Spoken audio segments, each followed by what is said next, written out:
Olá pessoal, que bom estarmos aqui de novo, dando sequência ao nosso curso de Astrologia Elementar, aula número 34.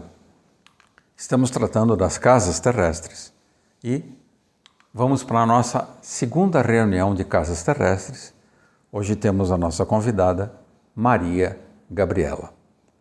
O tema específico dessa reunião, segunda reunião, é ser ou não ser. A questão hamletiana.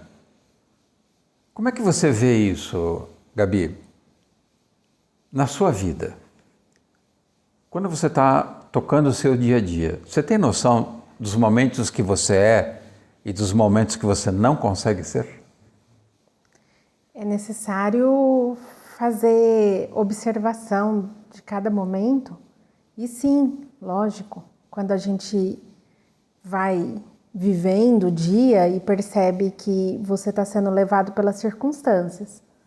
E aí não tem ser ali, né? São só reações psicológicas, físicas, hormonais que ditam a sua atividade. E muitas vezes não é o ser que está ali. Perfeito. Então, olhando a árvore sefirótica, a base da árvore sefirótica, nós temos a sequência, né? Essa sequência da Terra, da Lua e do Sol.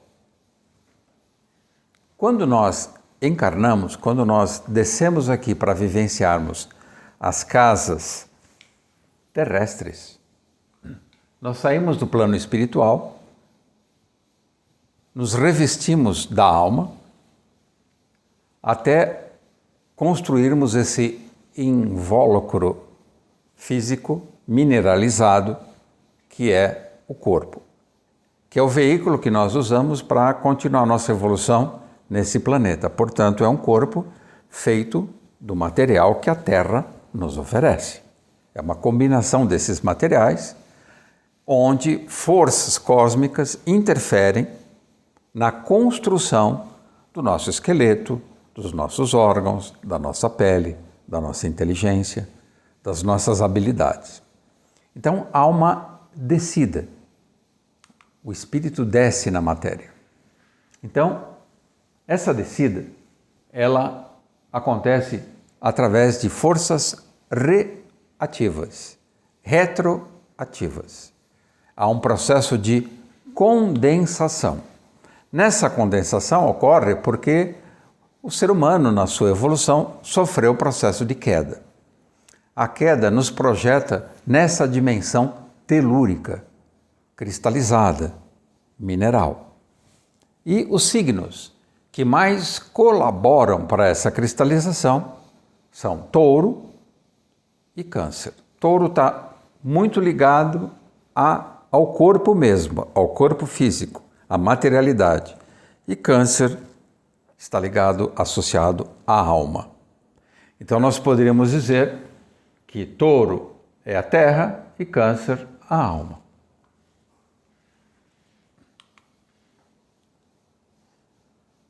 Nós temos que reverter isso. Nós descemos, agora temos que subir. Para que isso aconteça, nós nascemos num determinado local do planeta Terra, aonde encontramos uma família, dentro de uma raça, dentro de uma nação, onde herdamos uma série de padrões e condicionamentos. Maria Gabriela, o que você tem feito com a sua vida para se libertar desses padrões, já que você tem lua em lua em Escorpião? Eu? Você sabe que eu deixo todo mundo de saia justa aqui. Nossa, demais. Eu tenho tentado amar em um nível maior a minha família, a minha pátria e os meus padrões. Eu tenho tentado regenerá-los e não negá-los. Negar é péssima ideia, porque tudo que você nega te convida novamente. Então... Negar, na verdade, é um afirmar escondido. Sim, sim. Então, eu percebo que, por exemplo, hoje eu tenho uma relação muito amorosa com os meus pais, no sentido de amá-los como espírito. E eu me divirto demais com eles, com as coisas que eu vejo em mim que são parecidas, ao invés de me irritar e falar, não, eu não sou assim, não, eu sou, se eu sou, né? Então, no fundo, honrar pai e mãe, a gente sabe que tem uma significação de honrar a terra e honrar a Deus, mas também é honrar pai e mãe. Honrar a história, honrar aquilo que você é, né? Porque boa parte daquilo que você é veio desse convite que eles fizeram para que você esteja aqui nessa terra. Se não fosse esse convite, você não estaria. Então, o lugar que você nasce, a família que você encarna, é exatamente o que você merece. Exatamente. Exatamente. E aí você tem que encarar com muito amor, gratidão e bem humor. Bom humor. Bem humor também fica legal. Bem humor e bom humor, porque...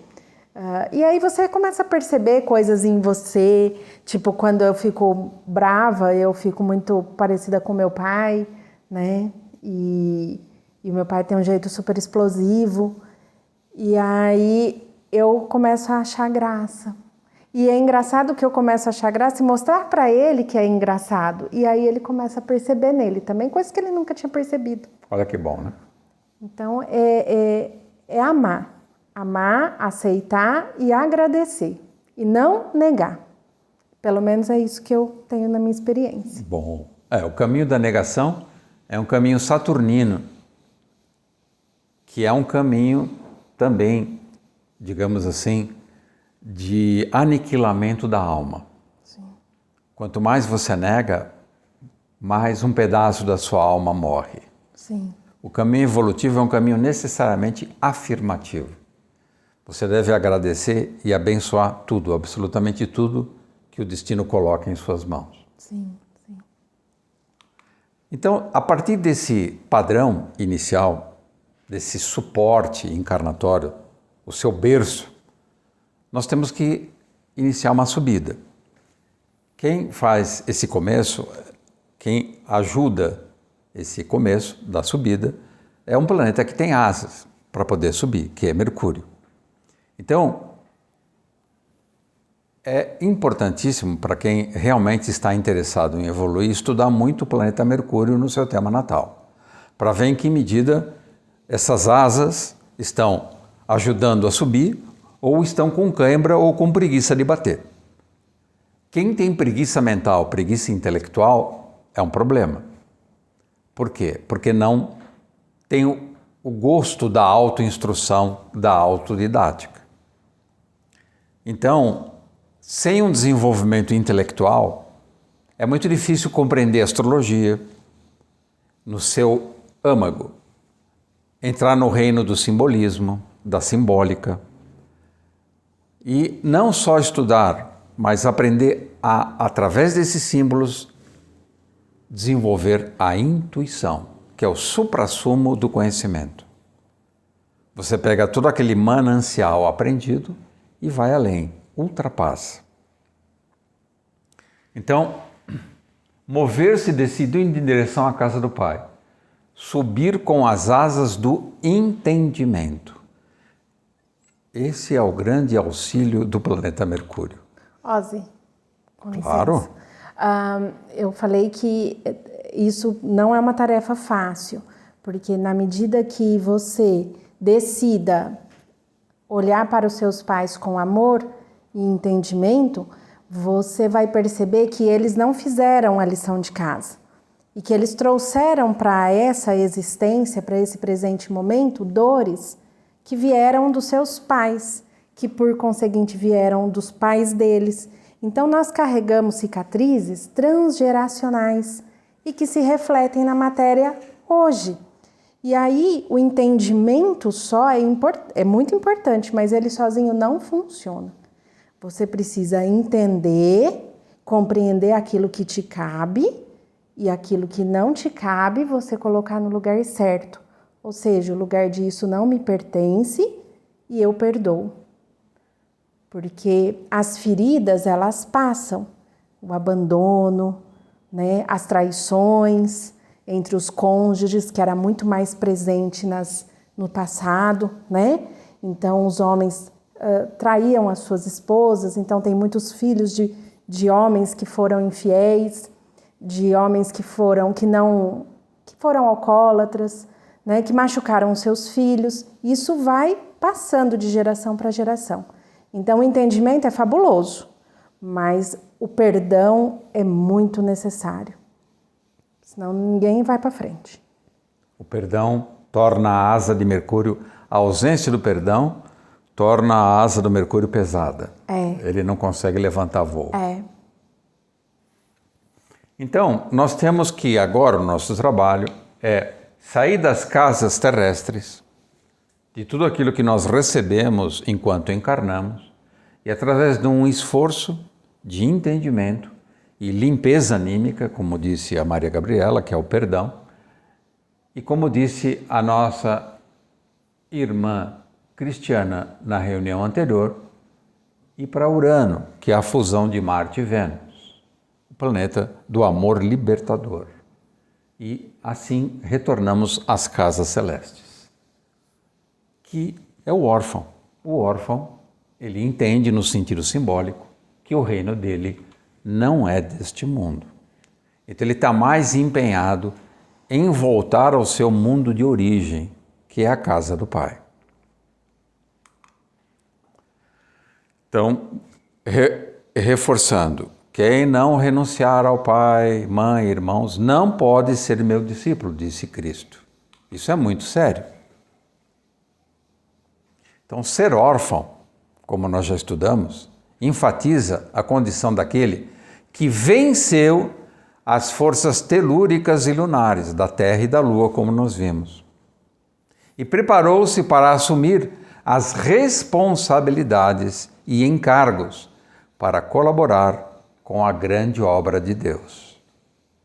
Colaborar com a grande obra de Deus significa fazer a vontade do Pai. Daí a importância de entendermos em alto nível o planeta Saturno e o signo que ele rege, que é Capricórnio. Vejamos esquematicamente. Então, o reino lunar, o reino inferior ou sublunar, é a matéria-prima, é o pão da vida que nos alimenta. Dele nós temos que extrair a essência desse pão, a quinta essência, que é muito bem representada no livro, na literatura Rosa Cruz, através do tabernáculo no deserto. O estudo do tabernáculo no deserto e o seu simbolismo ajuda a entender o que é esse pão da vida. E, novamente, através de Mercúrio, esse planeta que faz subir, elevar-se aos céus, realizar a vontade do Pai.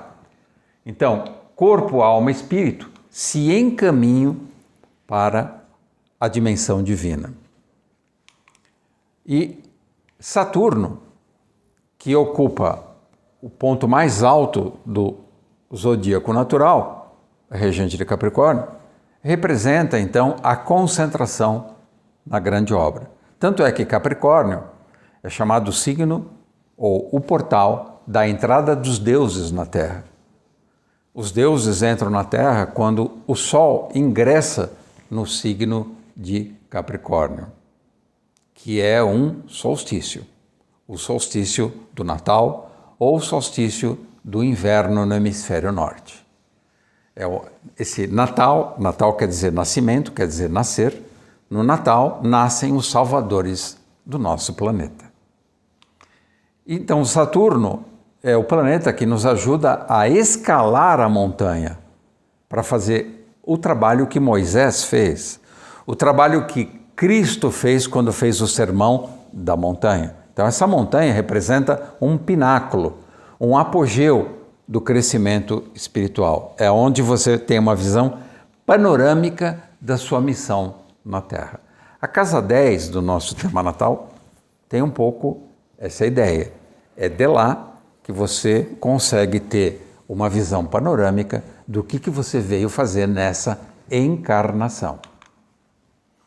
Voltando a falar de Moisés, a revelação dos 10 mandamentos consuma-se no alto da montanha. Maria Gabriela, você tem ascendente Capricórnio e tem 3 planetas na casa 10, que é a casa de Capricórnio. Qual é a ideia, como é que você concebe hoje, com a maturidade que você tem, essa ideia de missão? O que é a missão nossa na Terra? Como é que você vai tomando consciência do objetivo de você estar encarnada nesse momento? Como? O como eu vejo que é gracioso, é por graça mesmo, porque a gente tem muitos convites para se diluir ao longo desse caminho. Então, o como é absolutamente gracioso, é um chamado interior. Então, quando você percebe que a sua vida precisa ter um sentido, precisa ter um propósito, quando você percebe que a região química do mundo físico, ela é um coquetel de perdição, quando você tem chance de machucar as pessoas, que você tem chance de prejudicar as pessoas, mas você não quer mais. Você quer seguir o caminho reto. Então, por graça, existe um chamado interior. O como eu acho que é via chamado interior. Não é, agora eu vou fazer isso da minha vida. Mesmo que você errou demais, mesmo que você já sofreu demais, o homem comprova que o fundo do poço pode ser cada vez mais fundo. Legal. O fundo do poço é a casa 4, oposto à casa 10. Exato. E você pode ficar ali a vida inteira. Ótimo. Obrigado, Maria Gabriela. Doutor Ricardo Leme. Você que também é ascendente Capricórnio. Aliás, é meu karma ficar em volta dos bodes, né? Já que eu sou canceriano. É um cheiro de bode à minha volta que é terrível. Como é que você que gosta de escalar montanha, quando a gente chega lá em cima, o que a gente vê? O que Moisés viu? O que é subir a montanha e ter essa revelação? Explica pra gente. Subir a montanha é a experiência culminante da comunhão.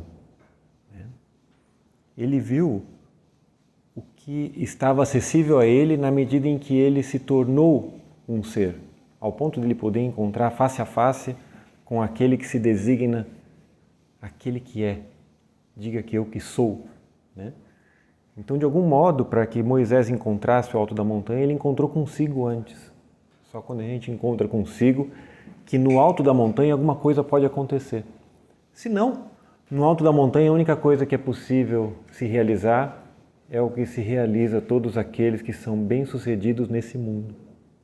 Só se realiza que todo mundo está lá embaixo e que você olha uma realização em termos de uma metrópole, em termos de uma materialidade organizada da qual você pode se servir.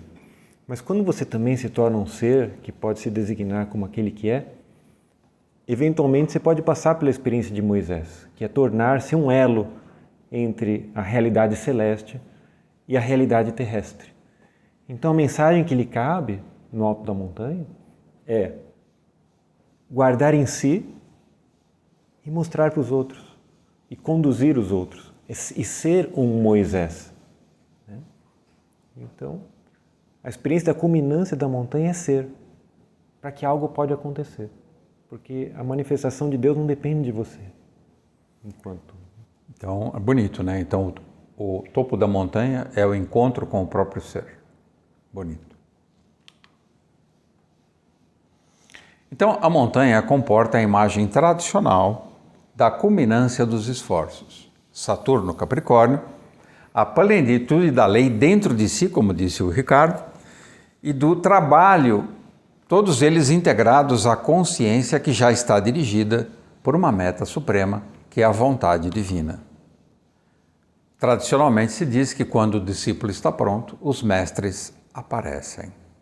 Então a questão é estar de prontidão, né, Jubão? É vibratório, né? É um ser para ressoar com aquilo que está na mesma vibração que você. Então Saturno é o produto destilado do labor incansável, sem trégua, extremamente disciplinado. É o perfume da alquimia da alma que libertou-se da escravidão do erro. Por isso que o povo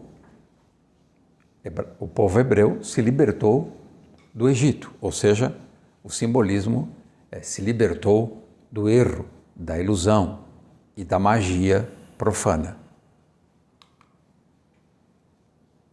Coube a Moisés, enviado de Deus, libertar o povo hebreu, que representa a humanidade, não uma raça específica, da escravidão das terras do Egito, que é a antiga Atlântida, que também é narrada por Platão.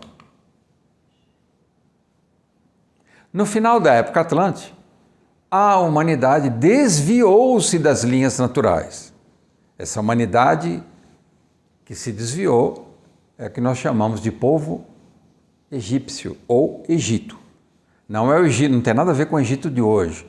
Isso é do simbolismo tradicional. É a humanidade da época Atlântica, que tem que ficar isso muito claro. Já os hebreus, que fizeram essa transição, esse êxodo, representam a humanidade na época ária, que nós estamos agora. A humanidade desviou-se das linhas naturais de evolução pelo uso indiscriminado de poderes mágicos com propósitos egoístas. E isso continua desde aquela época. Existem muitas reminiscências atlântidas hoje no ser humano, principalmente em algumas regiões do planeta. O que caracteriza essa alma, esse espírito impregnado com a aura atlântida? A superstição, o fetichismo, o sacrifício de seres vivos, a bruxaria e os conciliábulos, ou seja, reunião de seres com propósitos escusos, subversivos. Então, para que isso fosse controlado, medidas restritivas foram tomadas e foram impostas para deter o avanço pandêmico da magia profana entre os atlantes. Então, foi necessário dar um basta. Então, Jeová, que é o deus de raça daquela época, colocou freios na desmedida ambição pelo poder, que era uma característica dos reis atlantes. A última época da Atlântida, a terceira última, um terço último da época Atlântica, os reis se tornaram extremamente tirânicos. Todos eles usurpavam demais o poder, e um poder baseado na dinastia, ou seja, na sucessão indefinida de uma família que assumia o poder. Em cidades no Brasil, por exemplo, isso é comum, cidades pequenas, é sempre uma mesma família que domina o poder. Isso é reminiscência da época Atlântica. Essa manutenção da esfera de poder dentro de um determinado clã. Então, Moisés foi instrumento de Jeová. Jeová, então, através de Moisés, impôs os 10 mandamentos para a humanidade que estava se degenerando a passos largos. Os 10 mandamentos têm uma natureza saturnina, é uma via saturnina que envolve a negação. Não faça, não pode, é pecado, é caca. Isso é Saturno. Da negação da castração e do cerceamento da liberdade, porque estávamos usando de maneira completamente equivocada a liberdade que nos foi dada, o livre-arbítrio. Então, o Decálogo é constituído de 10 severas advertências e proibições. Então, você tem observado, Anjubão, que quando a pessoa insiste em ir pelo caminho da ignorância, do erro, do egoísmo, essa severidade, esse rigor das leis fica bem evidente no destino pessoal desse indivíduo? Claro, ela mesma se obstaculiza, né? Essa atitude egóica é o principal obstáculo para que ela vá à frente. Então, os 10 mandamentos, eles funcionam como obstáculos à auto-obstaculização. Porque esse não é no sentido de uma restrição, senão no sentido de uma autorização para que ele vibre em relação com o conhecimento que não é terreno. Tanto que você vê que no primeiro mandamento não há um não, senão um amarás, né? Senão uma afirmação. Nos demais, a negação vem como norteadoras de algo para que ele não perca essa relação com o princípio fundamental, divino. Né? Então, o não, quando aparece o não em cada um dos mandamentos, é um presta atenção. É um processo de emancipação. Né? Se o indivíduo insistir, provavelmente ele ficará doente. A doença, então, é uma teimosia, é o resultado de uma teimosia porque advertido todo mundo foi. Exatamente. A doença é um presta atenção. Por você não ter prestado atenção naquilo que você podia elaborar em outro corpo, que não o corpo físico. Então, quando a pessoa é muito teimosa, quando ela é muito segura de si, quando a certeza dessa pessoa é maior do que a possibilidade do diferente dela, a doença às vezes é o melhor caminho. É a desconstrução do ser. Né?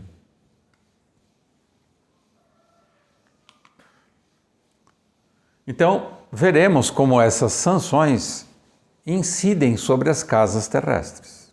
Cada casa terrestre tem as suas afirmações e também as suas negações.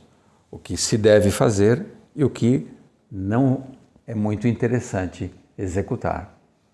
Senão você vai ficar doente. Exato. Ou até morrer. Porque a cristalização máxima da doença é a própria morte. Então, a desobediência se traduz em pecado. E o pecado acaba desaguando em algum tipo de penitência. A penitência de um pecado leve incide sobre a casa 6, uma doença aguda. E a penitência de um pecado grave, uma multa grave, alta velocidade, vai para a casa 12, uma doença crônica. É assim que funciona? Exatamente. Que a casa 12, curiosamente, é a casa que é carregada pela casa 1. Né? É algo que cronicamente você leva nas costas. É isso mesmo. Onde o fardo fica pesado. Isso. As transgressões às regras definidas por Jeová resultaram em punições, tormentos, doenças, até culminar com a morte. A morte é o preço pelo acúmulo do pecado. Planetas aflitos distribuídos pelas casas terrestres indicam os setores de resgate kármico. Então, quando nós olhamos um tema natal, existem áreas que exigem maior cuidado, porque ali há uma tendência não só da reincidência, mas de uma doença grave por essa reincidência. Exato. O mapa astral, nesse mapa, transparece a radiografia do destino, que não é fixo, ele está em eterno fluxo. Mas a radiografia básica, a tendência à saúde e à doença, está ali, em forma latente. Como no DNA, né? Porque você vê celeste e celular, de alguma forma, curiosamente no português, tem uma ressonância com esse céu, né? Então tem o DNA celular, que são predisposições que podem ou não se manifestar, na dependência das escolhas que você escolhe estar fazendo na vida, e tem o DNA celeste, que também é esse mapa natal, esse mapa astral, onde a partir das suas tendências você pode fazer uma nova escolha que vai fortalecer aquilo que já vem prejudicado ou favorecer um repensar a vida. Ótimo.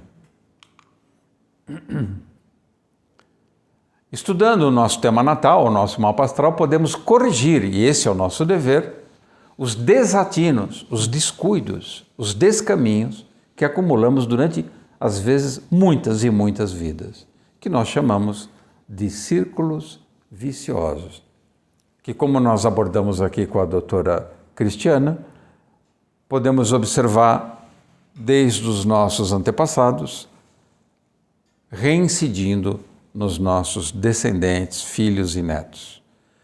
Isso é horrível, você perceber que algo não consegue ser corrigido e é transmitido de geração em geração. Bonito, né? Porque essa hereditariedade ela pode ensinar como fazer ou como não fazer. Então ela te ensina duas vezes. Uma, você poder imitar aquilo que é bom, e aquilo que ela não foi capaz de ensinar, a honra não é pela briga, pelo desafio, pela negação, mas por realizar na sua própria vida algo numa direção contrária. Né? Não precisa ser um confronto, mas uma reparação silenciosa. Isso também é honrar, não é concordar. Quem acha que honrar pai e mãe é concordar com tudo que eles estão falando, está precisando de uma lente corretiva. Talvez a lente astrológica seja uma boa lente corretiva. Né? Honrar é fazer aquilo que não foi possível ser feito por eles. Isso é honrar. Sim. Reminiscência atlântida, como nós dissemos. Como é que a gente observa vícios de milhões de anos atrás, dos nossos antepassados aquosos, os nossos tataravós atlântidas. Existem ainda hoje, por incrível que pareça, depois de tanto tempo, para vocês perceberem como esse eterno retorno é desastroso, esse círculo vicioso se repete quase que infinitamente. Muitas vezes só a ação da graça ou de uma tragédia de dimensões apocalípticas para alterar o rumo de um determinado agrupamento humano. Então, em certos núcleos humanos, onde o atraso e a degeneração são muito evidentes, os rituais de magia entremeiam o cotidiano. Tudo é mágico, no mau sentido. Tudo é supersticioso. Isso é um vício que foi adquirido já na Atlântida, que já deveria ter sido superado há muito tempo. Diagnóstico do destino. Para isso que serve também a astrologia, o nosso mapa astral. E qual é a tarefa decisiva quando nós temos o nosso mapa na nossa frente? Temos esse privilégio, é reconhecer os entraves, os obstáculos que retardam nossa livre realização. Ficamos empacados, atolados numa maneira de ser doentia. Como é que pode isso, Anjo Bom? Isso. Esse atolamento é um primeiro olhar, né? E um olhar ainda mais sutil e mais trabalhoso é aquele onde você já é excelente. Que esse ninguém repara, porque no tema natal, quando você se percebe em algum setor excelente, você tem a obrigação de transbordar essa excelência. Porque a água parada apodrece. Dom parado não duplica talento. Então, se você se descobrir excelente em algum setor do tema natal e não realizar essa excelência, olha que interessante, até um aspecto fluídico do ponto de vista astrológico pode se tornar um adoecimento. Uma pessoa muito agraciada pode ser uma pessoa profundamente desgraçada, porque essa própria graça que ela recebeu a paralisou animicamente.